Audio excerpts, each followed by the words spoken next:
I'm Mitch Dahl, and I work in the machine shop here at Archwood. I am the programmer. I write all the programs for all the machines we run around here, and I also am the CNC lathe operator. I run our lathes here, and if not that, if I'm out of work there, I'm filling in wherever else I can help. Pretty much something different every day, and as long as you actually work at it, it can stay fun each day.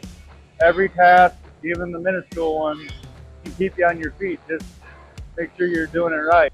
Whether it's work or personal, if you're having problems, everybody seems to pitch in to help, and they're actually there to try to help each other no matter what it is.